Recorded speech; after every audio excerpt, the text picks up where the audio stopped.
the little bit of work we were trying to get, because we were still not, growing substantially, it did work for what we were doing. We did roofing. We did pools for a little bit, fiberglass in-ground pools, and then we had some other like custom decks. That was probably the other big one that we were really trying to target in on. So these were like three options that were like, okay, if we can kind of navigate, maybe we have a division that's a pool division and a roofing, like really had no idea.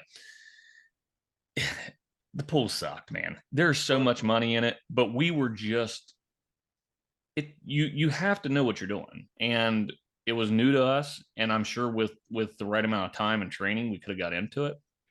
um Decks, again, the customization was very hard to train on. That's what, that was our findings. I didn't think it would be that big of a deal because I knew how to do it. I just thought everybody should know how to do it, and it's just not the case.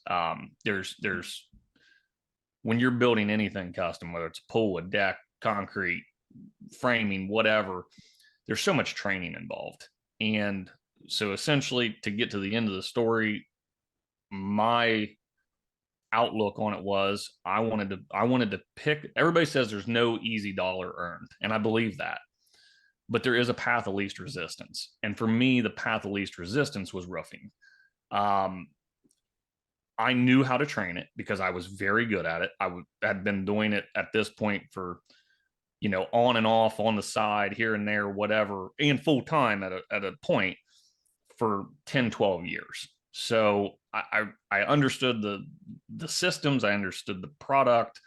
I had relationships with reps. Like it just made sense. And my crews were very easy to train. And this, even at this point, when we were still all in-house labor, I mean, I had a guy tell me one time, the way you train a shingle installer is teaching to count to five. All he's got to do is shoot five nails every time. So it's not that simple, but it's much easier for us to train than custom decking or pool installation. Yeah.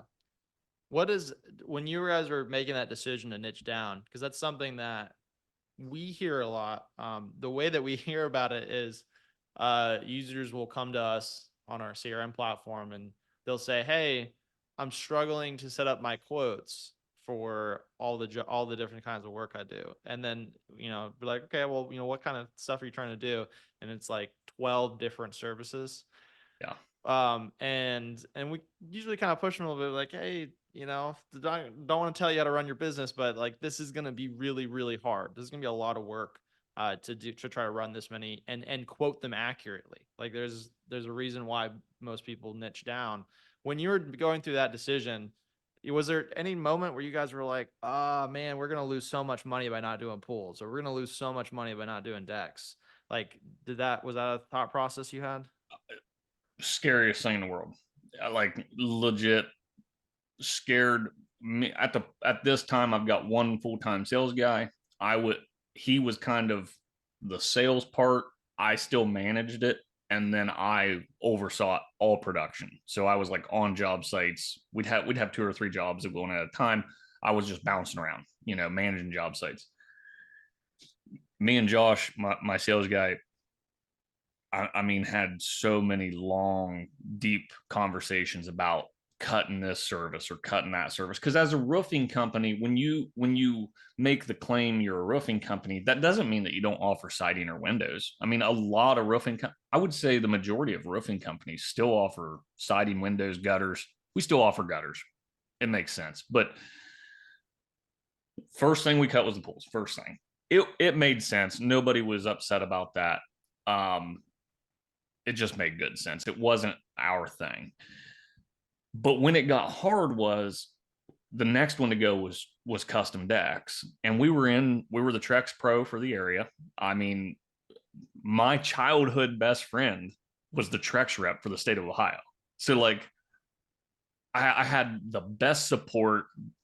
I mean, they'd take me golfing, like it was, so even for me, it was like, shit, I don't really want to burn this relationship. This is a freaking awesome relationship. But there was a ton of revenue in that stream. I mean, we were had a crew, all they did was decks every day. And to cut an entire crew's worth of revenue and transition them to something else was scary, because now you got to fill, a deck's a week long job. So if you're going to go to roofing, you need 4 or 5 roofs more a week to keep that crew working, because that was always our goal. Was we never want to take away from our crews, but we got to be profitable. So every time we'd cut a service, it was this long, deep conversation, and scared to freaking death that we're just shooting ourselves in the ass by cutting a revenue stream that wasn't as profitable, but it still made some profit. So it was definitely scary, but I can tell you, we always told ourselves we're going to move our focus. We're going to get better at it. We were already at this time not the dominant roofing company in the area, but we were among the top. But all we're going to do is harness our focus on this. We're going to get so good at it that people really, really want to hire us, whether price or not, that they want us to do their job. And we kept adding little pieces and implementing things like Proline, to follow up with these people and communicate with these people better. And as we kept doing that, we kept gaining more and more market share for roofing. So it got easier and easier to let these things go. And over the course of about 18 months, we dropped decking, windows, siding, obviously pools, and we put all of our eggs in that basket. So I made 3 times the amount of money the first year we were strictly roofing than the previous year. And I had no more staff. Flip that. Wow. So we got really freaking good at it, so not saying we're the best, but you can't get good at something if you offer 20 services. You're just never going to be the dominant force in your market when you are trying to dominate every piece of the contracting game. Doesn't work. Yeah. Yeah, no, totally makes sense. Did you, during that transition, did you still have, and maybe you still have now, an in-house crew? Like, did you directly hire a crew, or were you working with subs? How was that So- working? What was the transition like? Because you probably had guys that were like, "Oh, I'm the decking guy." Like, what'd you Yeah. do with them? Yeah, and by natural causes, they kind of weeded themselves out. I had some older guys, and when I say older, I mean like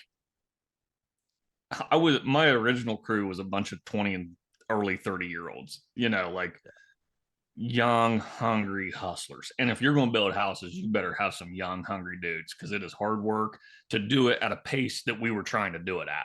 Yeah.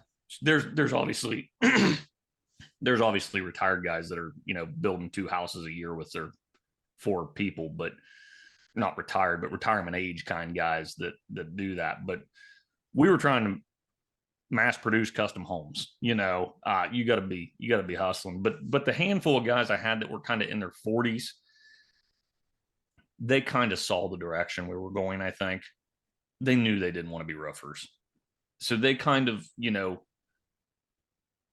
just by natural cause, just kind of weeded themselves out.